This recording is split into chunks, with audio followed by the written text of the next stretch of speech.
use actual paper or use that whiteboard link that I've put in the chat there to do the activity that's shared on the screen. So it's to create a visual representation for one or more of the following terms: inclusion, integration, diversity, equality, and equity. You don't need to do all of them, you can just pick one. Or you could do everything, it's up to you. We'll finish up the activity at 5 past and then we'll get into the rest of the content. Okay, I think people are feeling a bit shy, so we'll move on, but feel free to share at any point. So I would just like to do an acknowledgement of country.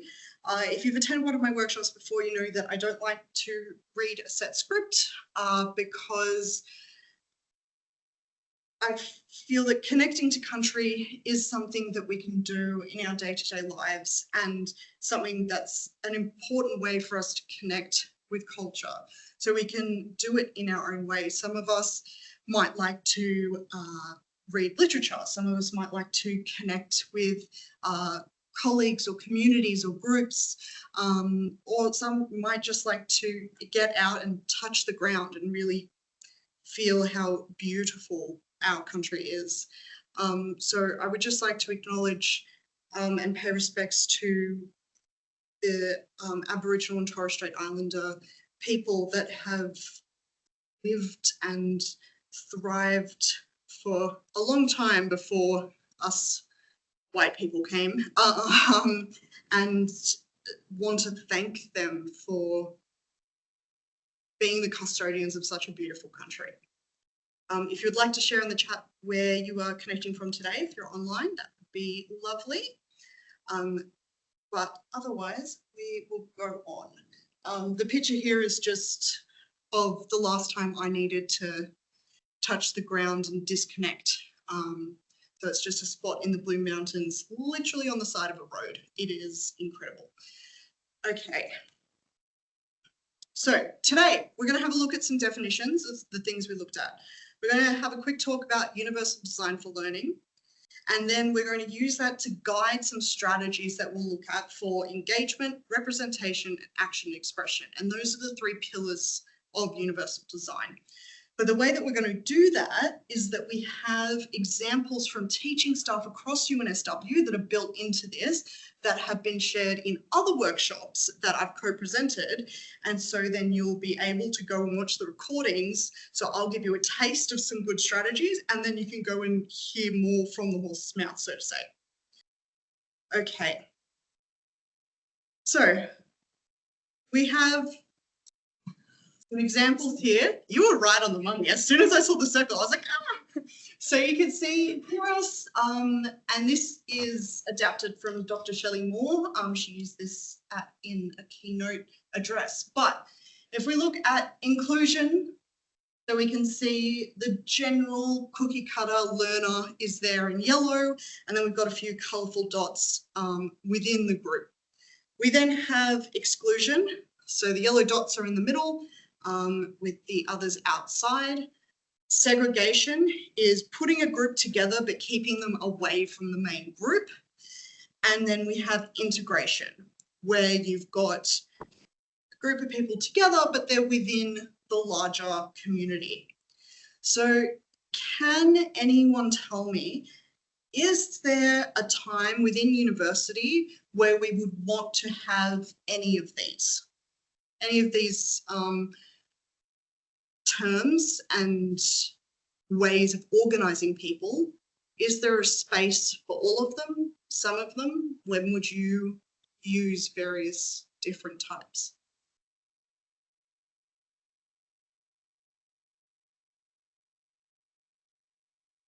There's no wrong answers. It's just a space to discuss and think about it. And if you have an issue with the way that this is represented, you can also say that.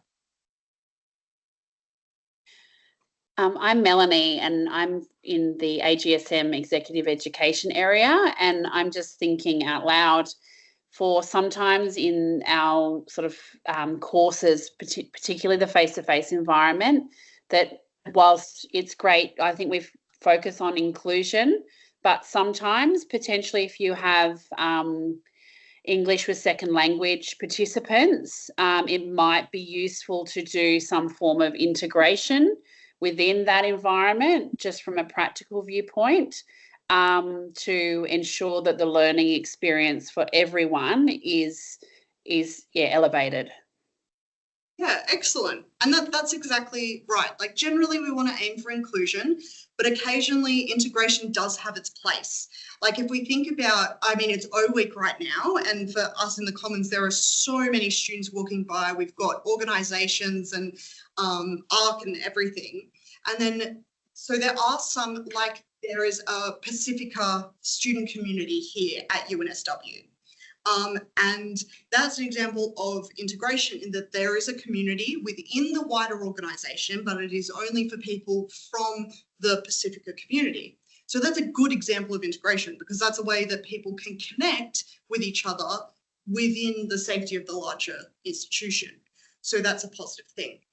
Obviously, exclusion is not great, and segregation, the same thing. We don't want anyone to feel like they're not part of UNSW, of the classroom, of the lecture hall. Those aren't as good. But there is something wrong with that image of inclusion. Who can tell me this image of inclusion is flawed?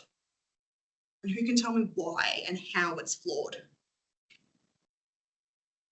Is it the different coloured circles being in there still? So the different coloured circles we want in there because that's what inclusion is. Yeah, so that's the diverse student cohorts coming into the larger group.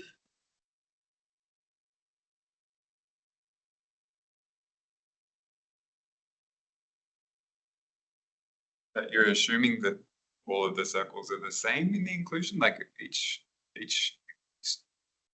circle's having the same lived experience, sorry. Exactly, that's exactly right. So really, there should be no yellow circles.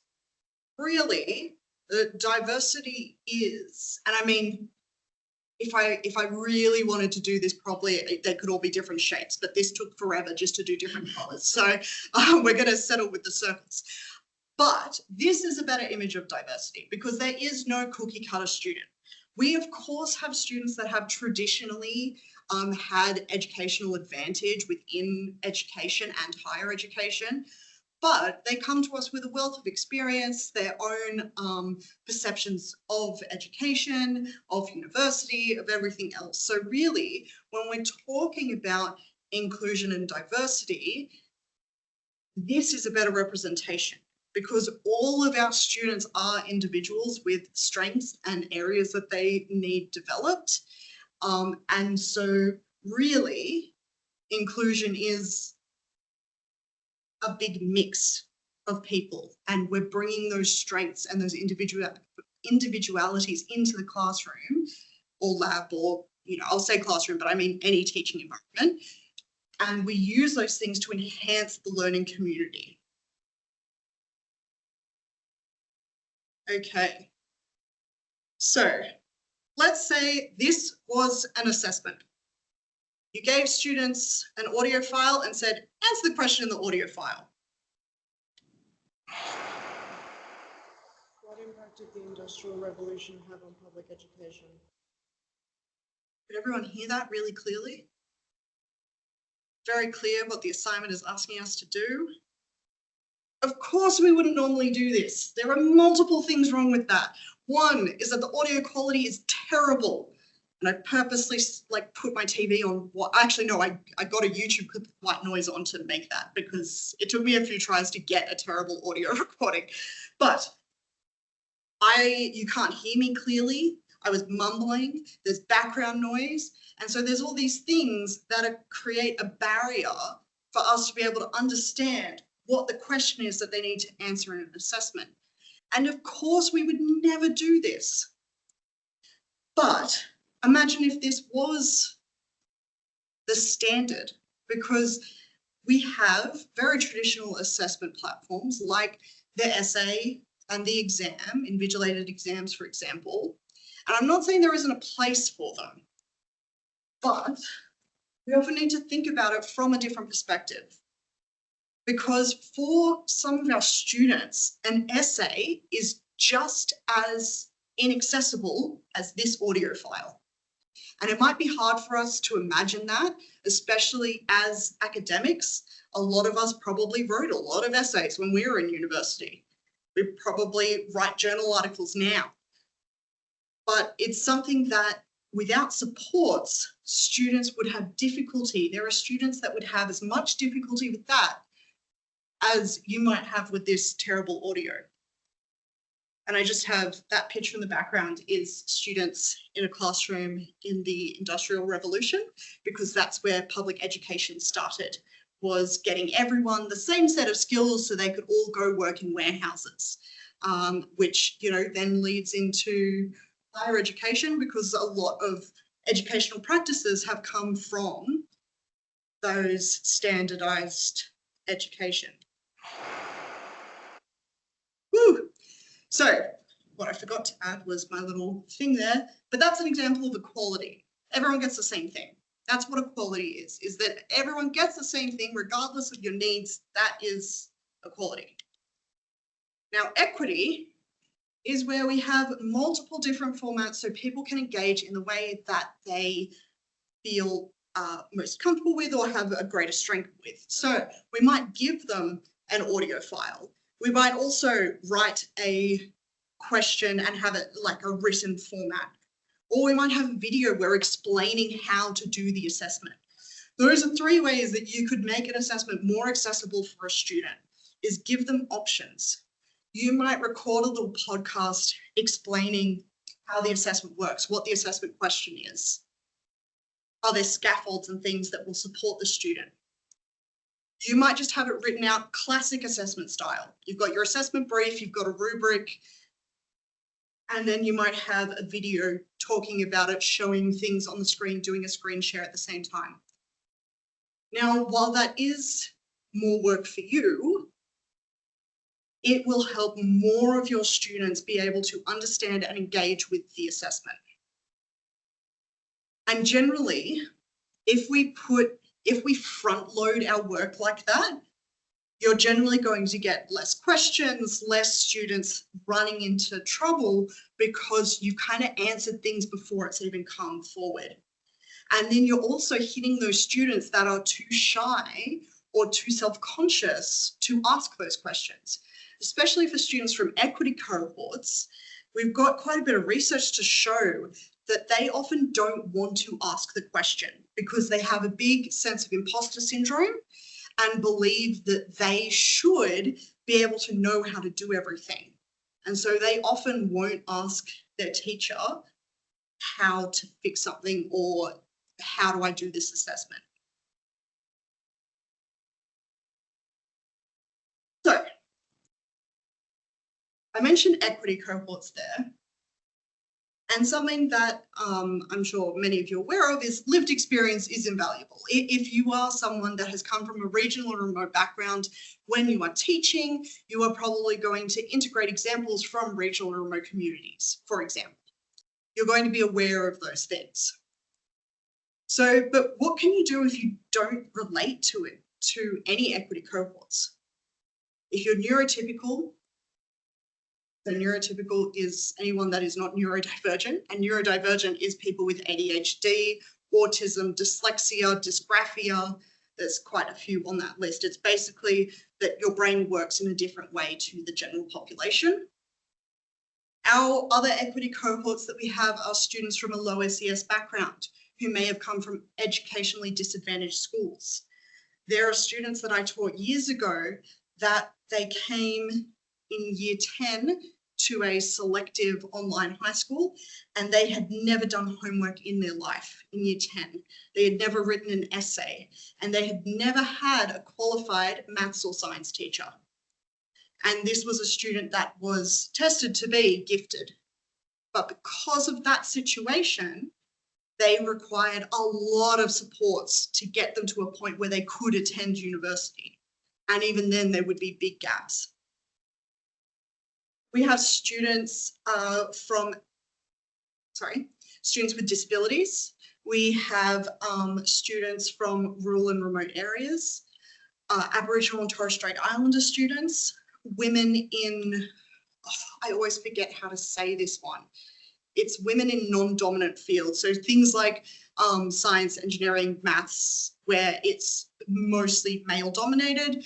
That's another equity cohort as well. So some things we can do if we don't know, if we don't have first-hand experience or even second-hand experience helps, then we can get to know our students. Try to get to know them. Even if you have a lecture of, say, 1,000 students, you could do something like a Kahoot quiz just to get to know them. You could have a little blog space or integrate it into part of an assessment or an informal thing where students, describe yourself in 3 words. Even something simple as that, just getting to know them. Listen, collect and listen to student feedback, both formally and informally. Okay? I know that often the student experience survey is not the most beloved thing on earth, but why not create your own bespoke one for your situation? Ask students, what's working well? What can I do better? And it's not about you as a person, it's about the learning experience as a whole. Engage with student voice. So if you don't have the space to be able to do that, there are plenty of examples of student voice at this university. So we have various art awards where students can express themselves through artwork. We have modules that have student voice throughout it. We have student communities where you can go to those communities and ask groups of students for their perspective on something. So for example, there's a group called SCON, and they are through EDI, and they're a group of students from equity cohorts, and you can go to them and say, hey, I'm thinking of doing this project, or hey, I'm thinking of doing this assessment. What do you think about this? And while they might not all be from your faculty, sometimes that outside perspective really helps see something that you might have missed. But the big ones that we're going to get into here is to present content in multiple formats. That's what we looked at with the assessment, providing audio, visual, written. I know written is visual, but you know what I mean, the distinction between pictures and videos and things. Allow students to share knowledge in different ways. How can they communicate within, well, both within and beyond the classroom? And how do you engage with them? Engage with them in many different ways as well. And these 3 things are the foundational pillars of universal design for learning. But by doing this, we can create an inclusive and engaged classroom.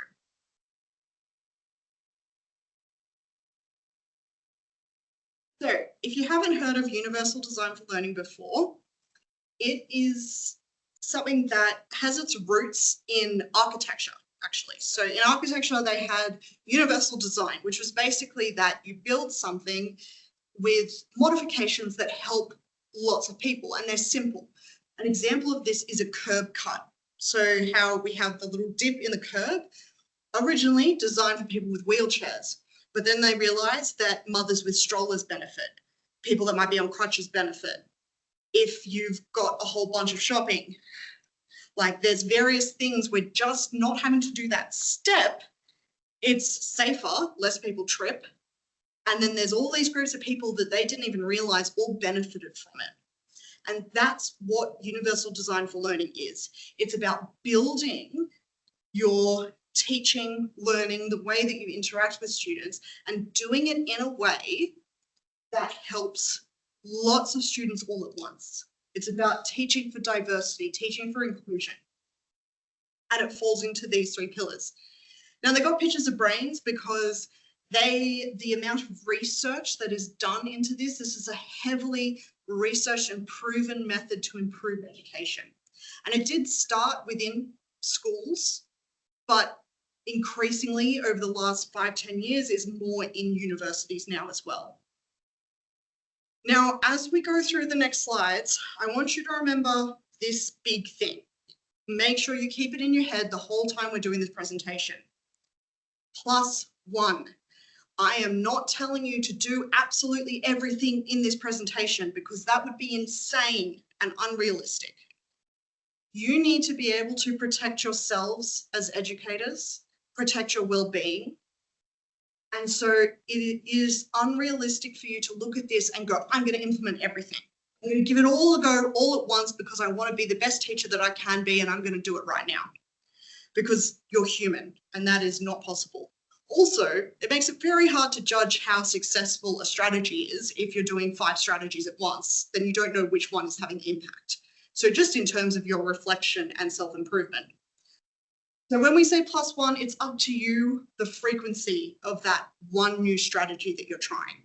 Is it going to be a new one each term? Is it going to be a new one each fortnight, each month, each year? It's up to you. And I make sure I make that very clear because when we look at the guidelines, it can look quite overwhelming because this is one section. So multiple means of engagement. Each of these pillars are separated into 3 sections. And then within that, you've got examples and strategies that you can implement. And so we can see with this one, multiple means of engagement. How do you engage with your student? How do you get them interested in learning and wanting to be there?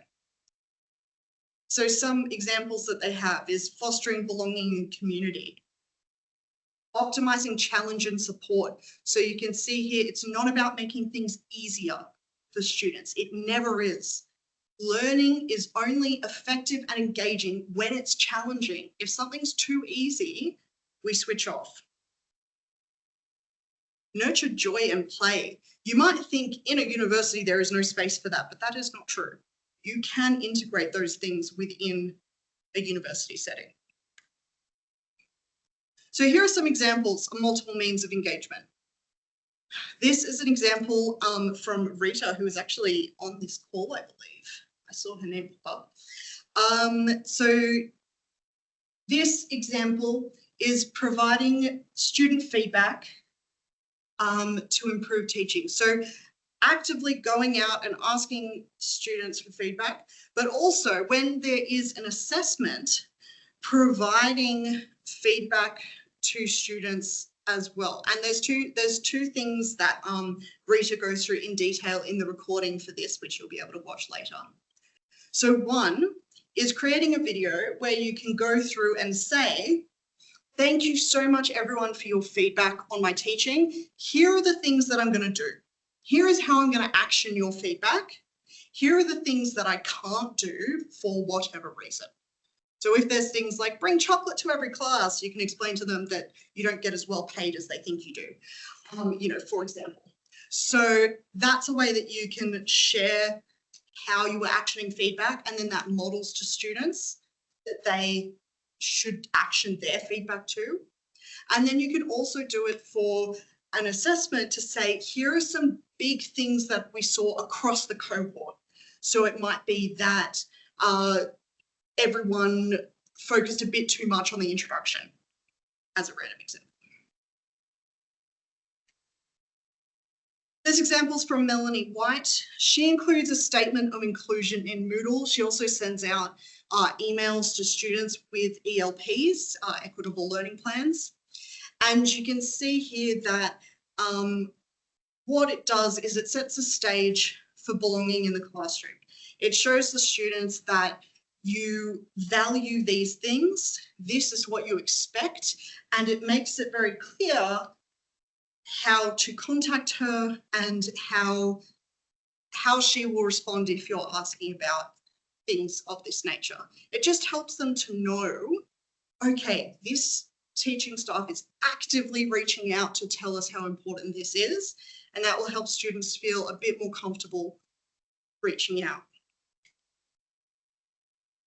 This example from Dr. Ramesh Wapola. He does in-class yarning circles where the students sit around together discussing their experiences and how they can pull them together to improve their learning. He has introductory videos on topics, on various different things, and uses a few different programs. And then he also had, prior to COVID, there was a Moodle forum for study groups. So students would get together, form a study group, and be able to connect through Moodle. So it's just creating that other chance for students, like a guided chance for them to work together and connect. Especially if we think again about students from our equity cohorts, as there are so many less of them at the university. Sometimes we need that bit of help to get students to connect with each other where they may not be able to where they may not have existing connections, for example. This kind of connects to the last one. So Tom Dixon and Kate Jackson from Science, they set up a Discord. So Discord is, like they say here, it's like Teams, but it's more customizable, and so many students use it. I mean, I use it, I have it on my phone. And it's generally used for gaming, which is why a lot of students use it. And what's really helpful is they go through, they've actually created a suite of resources to show you how to use Discord, how to set it up. And they use it for their first year students to be able to ask each other questions, to set up study groups and do all of that sort of stuff. And so you can see they've got different channels for different discussion points. So a general discussion, lab discussions. And at the start of the term, they will start discussions, they'll set some expectations. And then over time, the students start to answer each other's questions. So they might put a question in the Discord and then other students will help them work it out. They even have students that are there as moderators, which apparently they get quite excited about, moderating this Discord to see, like, to make sure that everything's appropriate and to let the conveners know. So after the first couple weeks, you can actually step back a bit because it kind of runs itself. And it's a really great way to engage the students in the learning community. So our second pillar, multiple means of representation. And then we have our three sections: perception, building knowledge, language, and symbols. So representation is basically, how do we show the information? How are we giving the information to students? Are we, and the main one that people think of with this is support multiple ways to perceive information. And a lot of you would do this already. I'm doing about 3 right now. So we have me speaking here. We have the subtitles so you can read what I'm saying. And then you have the visuals of the images from the site. Now we'd get something more exciting with the images, but that's what they look like. So you can see there, that's, even without trying very hard, multiple means of representation.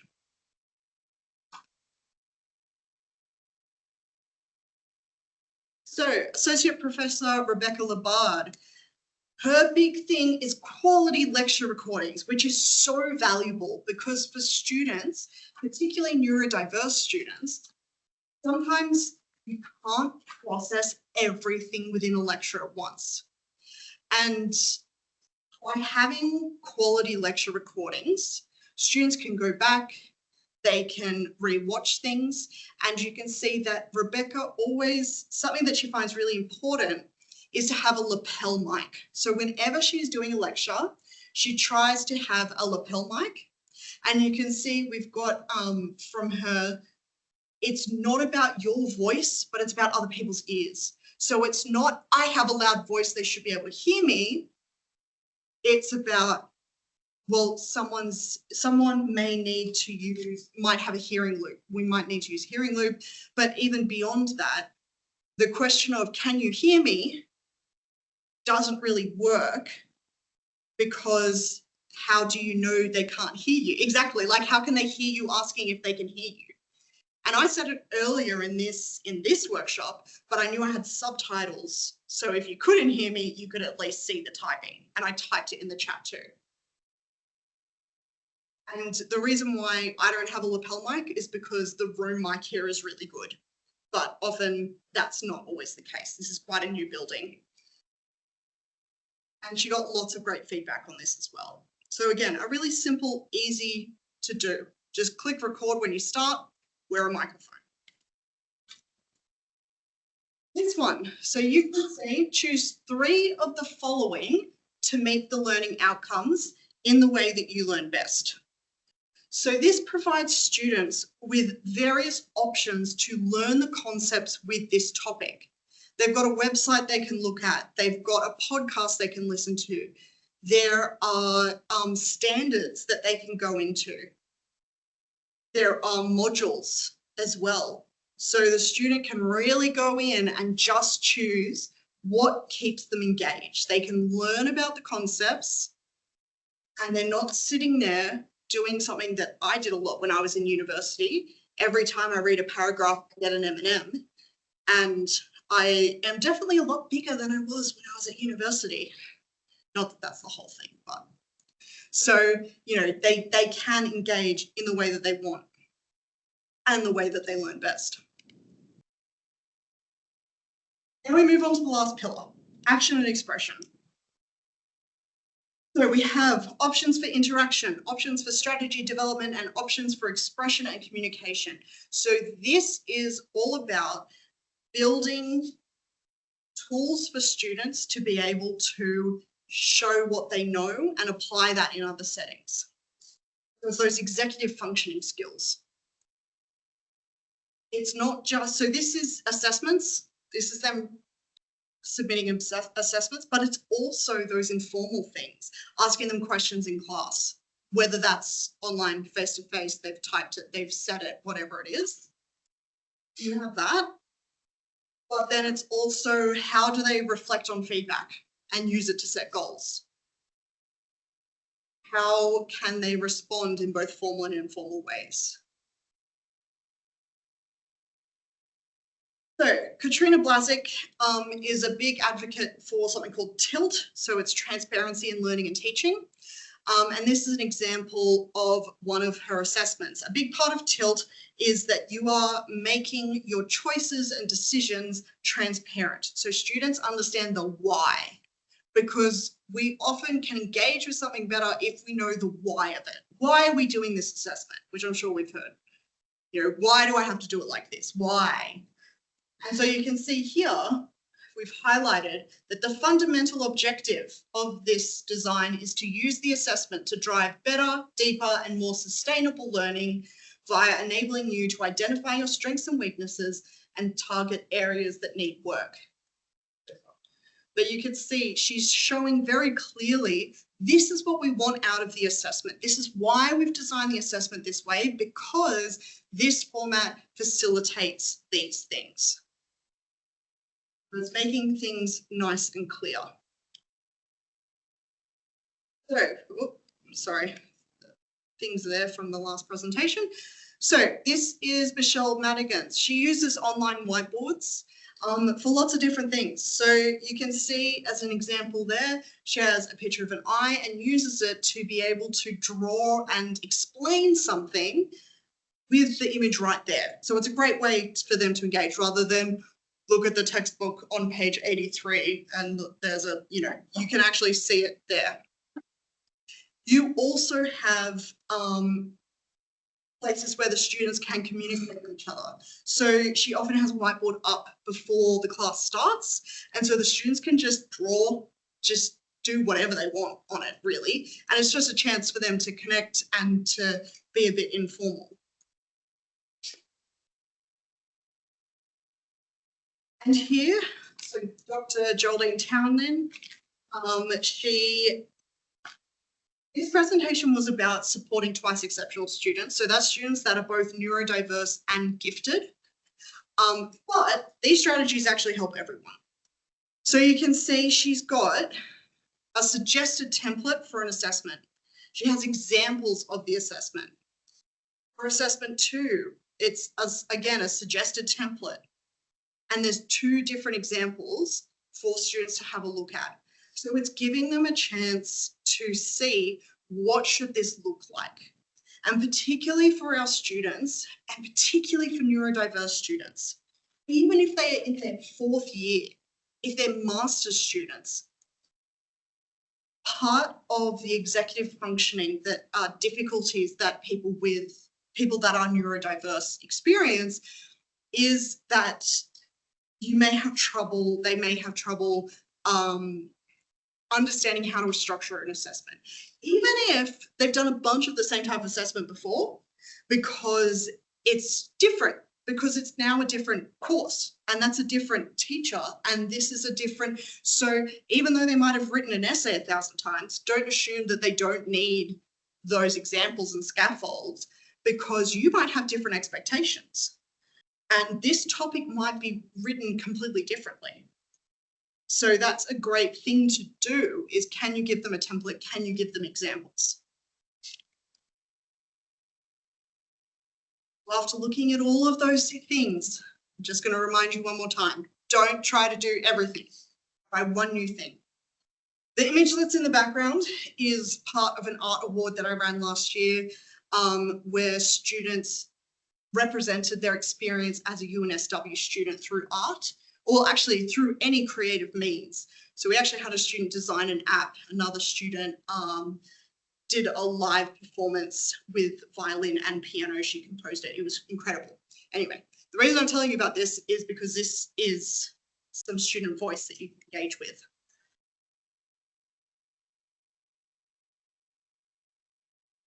So we had a look at all those great inclusive strategies, and something that comes up is asking, well, if we do universal design for learning, that's meant to help all our students, so we won't need ELPs, right?